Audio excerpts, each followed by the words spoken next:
आखिर हमारे लाहौरी चने बाज़ार जैसे क्यों नहीं बनते, इतना अच्छा कलर क्यों नहीं आता और इतना मज़ेदार जायका कैसे आएगा। तो आज मैं आपके लिए लाहौरी चनों की बहुत ही मज़ेदार सी रेसिपी लेकर आई हूँ। इसमें हम 2 सीक्रेट इंग्रेडिएंट ऐड करेंगे जिससे हमारे लाहौरी चने बाज़ार से भी ज़्यादा मज़ेदार बनेंगे। लाहौरी छोलों के साथ हमने बनाई थी आलू की तरकारी, पूरियाँ, हलवा। इन सारी चीज़ों की रेसिपी डे बाय डे आपको मिल जाएगी। तो देखिए कितनी सॉफ्ट पूरियाँ बनकर तैयार हुई थी।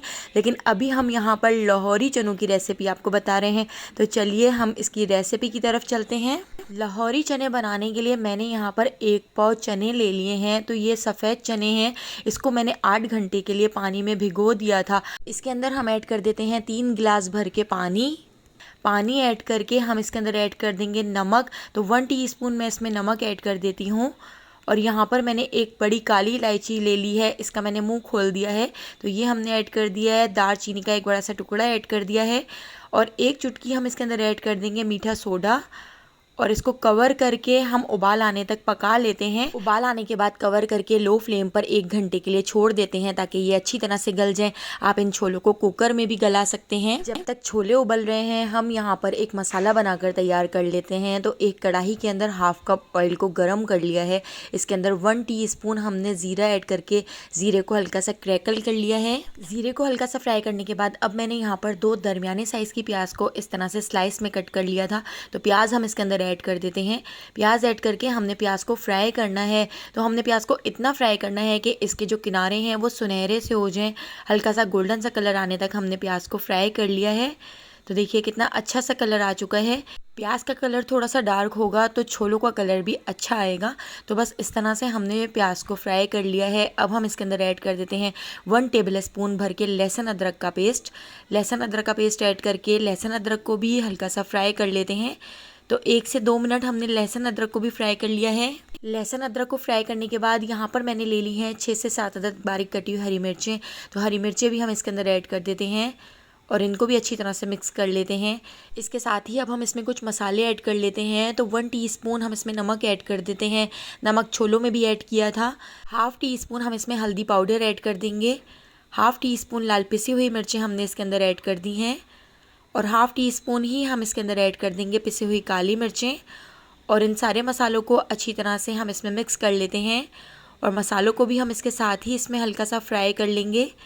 तो 1 से 2 मिनट हमने मसालों को भी इसके साथ ही फ्राई कर लिया है। इससे बहुत ही अच्छा सा फ्लेवर आता है। तो लो फ्लेम पर हमने मसालों को भी इस तरह से फ्राई कर लिया है। अब हम इसके अंदर ऐड कर देते हैं 1 दरमियाने साइज़ का टमाटर, जिसको हमने इस तरह से क्यूब्स में रफली कट कर लिया है। टमाटर ऐड करके टमाटर को भी अच्छी तरह से मिक्स कर लेते हैं और टमाटर को इसके अंदर अच्छी तरह से सॉफ्ट कर लेते हैं। तो इसको हमने हल्का सा भून लेना है। तो यहाँ पर आप देख सकते हैं टमाटर को भी हमने इसके साथ ही इसमें भून लिया था। टमाटर इसमें बिल्कुल घुल चुका है, इसमें मिक्स हो चुका है। इस मसाले को हमने 1 से 2 मिनट भून लिया है। साइडों से ऑयल ऊपर आ चुका है। तो इस मसाले को ठंडा कर लेते हैं। ठंडा करने के बाद हमने इस मसाले को ब्लेंडर जग के अंदर डालकर पीसना है। जब तक मसाला ठंडा हो रहा है यहाँ हम छोले चेक कर लेते हैं। तो देखिए छोले अच्छी तरह से गल चुके हैं। मैं आपको इसको तोड़ कर दिखाती हूँ। तो देखिए कितने ज़्यादा सॉफ्ट हो चुके हैं। तो छोलों को हम साइड पर रख देते हैं और यहाँ पर हमारा मसाला भी ठंडा हो चुका है। मसाले को हम ब्लेंडर जग के अंदर डाल देते हैं और ब्लेंडर जग के अंदर ऐड करके हम इसके अंदर ऐड कर देंगे 2 टेबल स्पून भर के दही। दही से इसका जो टेस्ट है वो बहुत ही मज़ेदार सा हो जाता है। तो दही ऐड करके इसके अंदर हमने थोड़ा सा पानी ऐड कर दिया है और इसको पीस लिया है। तो देखिए इसका इस तरह से पेस्ट बनाकर तैयार कर लिया है। जिस कढ़ाई के अंदर हमने प्याज टमाटर का मसाला तैयार किया था उसी कढ़ाई के अंदर 3 टेबल स्पून ऑयल ऐड कर दिया है। ऑयल के अंदर हम ऐड कर देते हैं 3 छोटे साइज़ के आलू। तो यहाँ पर आप एक बड़े साइज़ का आलू ले सकते हैं या 2 दरमियाने साइज़ के आलू भी आप इसके अंदर ऐड कर सकते हैं। तो आलूओं को पोटैटो मैशर की मदद से अच्छी तरह से मैश कर लेते हैं। आलूओं को इस तरह से मैश करने के बाद अब ऑयल के अंदर हम आलूओं को हल्का सा फ्राई कर लेते हैं। इतना फ्राई कर लेंगे कि आलूओं का हल्का सा कलर चेंज हो जाए।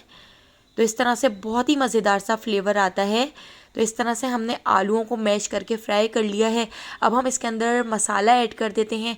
जो प्याज टमाटर का मसाला हमने बनाकर ब्लेंडर जग में पीस लिया था, तो ये पूरा मसाला हमने इसी कढ़ाई के अंदर ऐड कर दिया है। अब इस मसाले को ऐड करके हम इसको भून लेंगे। हमने इसको इतना भून लेना है कि साइडों से ऑयल ऊपर आ जाए। तो तो यहाँ पर हम इसमें थोड़ा सा पानी भी ऐड कर देते हैं। जिस ब्लेंडर जग के अंदर हमने मसाला पीसा था उसी ब्लेंडर जग के अंदर पानी ऐड करके हमने इसमें थोड़ा सा पानी ऐड कर दिया है। अब इस मसाले को हमने इतना भूनना है कि साइडों से ऑयल ऊपर आ जाए और इसका सारा पानी खुश्क हो जाए। तो देखिए सारा पानी खुश्क हो चुका है और साइडों से ऑयल भी ऊपर आ चुका है और मसाला नीचे लगने लगा है। इस तरह से जब आप बना के तैयार करेंगे और इसको भून लेंगे तो आपका मसाला बहुत ही टेस्टी बनेगा और इसका थोड़ा सा कलर भी चेंज हो जाएगा। तो अब हम इसके अंदर ऐड कर देते हैं छोले। तो छोलों में जितना भी पानी था वो भी हमने इसके अंदर ऐड कर दिया है। सारे चने हमने इसके अंदर ऐड कर दिए हैं और इसको अच्छी तरह से मिक्स कर लेते हैं। तो इसके अंदर हम 2 सीक्रेट इंग्रेडिएंट ऐड करेंगे। तो अभी हम इसके अंदर ऐड कर देते हैं चिकन की यखनी। तो यहाँ पर 2 चिकन की बोटियों को मैंने बॉईल कर लिया था, उसकी जितनी भी यखनी बची थी वो मैं इसके अंदर ऐड कर देती हूँ। चिकन की बोटियों को मैंने किसी और रेसिपी में यूज़ कर लिया और यखनी मैंने इसके अंदर ऐड कर दी है। तो बाज़ार से जो आप चने लेके खाते हैं वो इसी तरह से इसमें यखनी ऐड करते हैं, जिससे इसका टेस्ट बहुत ही मज़ेदार सा हो जाता है। अब पोटैटो मैशर से हम हल्के से चनों को इस तरह से मैश कर लेते हैं। इस तरह से इसकी जो ग्रेवी है वो थोड़ी सी थिक हो जाएगी और बहुत ही मज़ेदार सी ग्रेवी बनकर तैयार होगी। तो 1 से 2 मिनट हमने इस तरह से इसको मैश भी कर लिया है। अब हम इसमें दूसरा सीक्रेट इंग्रेडिएंट ऐड करेंगे, जिससे इसका कलर बहुत ही ज़बरदस्त हो जाएगा और इसका जायका बहुत मज़ेदार हो जाएगा। तो यहाँ पर एक मलमल का कपड़ा रख लिया है, इसके अंदर हम ऐड कर देते हैं 1 टीस्पून चाय की पत्ती और इसको इस तरह से अच्छी तरह से एक पोटली बना लेते हैं। अच्छी तरह से गिरा लगा लेते हैं ताकि ये पोटली खुले ना। तो इसका जो जायका और इसका जो कलर होगा वो बहुत ही शानदार आएगा। तो आप जो बाज़ार से चने लेके खाते हैं वो भी हमेशा इस तरह से चाय की पत्ती की एक पोटली ऐड करते हैं, जिससे इसका कलर बिल्कुल चेंज हो जाता है, बहुत ही ज़बरदस्त सा कलर हो जाता है। चाय की पत्ती ऐड करके हम इसको अच्छी तरह से डिप कर देते हैं और डिप करके इसके अंदर हम ऐड कर देते हैं 1 गिलास और पानी ऐड करके इसको हम कवर करके लो फ्लेम पर 15 मिनट तक छोड़ देते हैं, ताकि चाय की पत्ती का जितना भी अर्क हो वो इसके अंदर निकल जाए। इसका आप कलर चेक करिएगा, बहुत ही ज़बरदस्त सा कलर हो जाता है, बिल्कुल बाज़ार जैसे चने बनकर तैयार होते हैं। तो इसको कवर कर देते हैं। तो 15 मिनट के लिए हमने इसको कवर कर दिया था।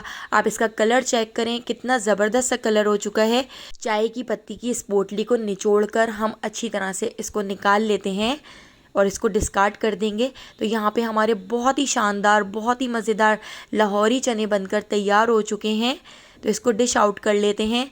अगर आपको मेरी ये रेसिपी पसंद आई हो तो लाइक, शेयर और सब्सक्राइब करना बिल्कुल भी मत भूलिएगा और बेल आइकॉन के नोटिफिकेशन को ज़रूर ऑन कीजिएगा, ताकि डेली जो मैं वीडियो अपलोड करती हूँ उसका नोटिफिकेशन आपको फ़ौरन मिल सके और आप मेरी सारी वीडियोज़ वॉच कर सकें। तो आने वाली वीडियो तक मुझे दीजिए इजाज़त। अल्लाह हाफ़िज़।